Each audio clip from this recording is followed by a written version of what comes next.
My mom and dad and family, for me, began in 1939 when I was born in Squaw Bay on the property that I now occupy, if I can use that word here. Anyway, I was born there, and McKellar Hospital said I was born in the hospital, but I guess in those days that was the proper thing, or the proper language and records to have.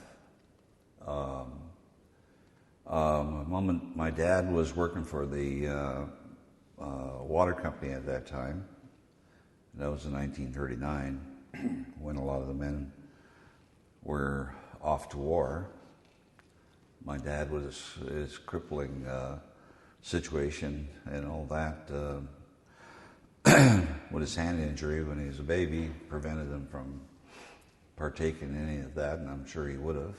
And eventually I moved to the mission. I think I was around,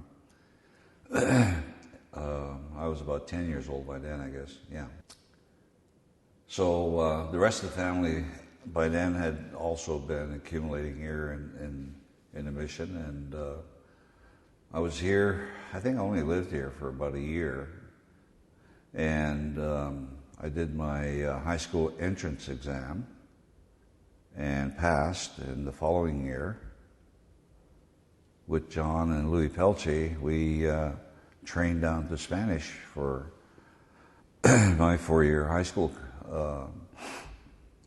education. So I graduated, and I don't like to brag too much, but I was 16 years old then. Anyway, Spanish was it was one of those residential schools, but not with anywhere near the controversy that I've heard of what's happening in other schools. Perhaps because they were run by Jesuits who are extremely strict order.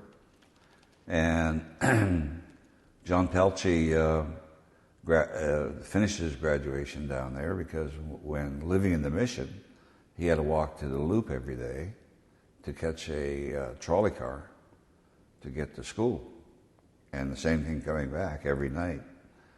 And I don't know how many kids, if they had to do the same thing today, would enjoy that effort just to get to school. You know, I mean, that was for my uncle, that was one hell of a commitment. And in my case, my first year of high school was being shipped down to Spanish, as there wasn't any more easily accessible high school available. So the day after I graduated in Spanish from the high school, my friend Orville Commanda from down there in Cutler, he and I went to look for a job, and we got a job within, after a 10-minute drive, we got a job within 5 minutes of asking for a job.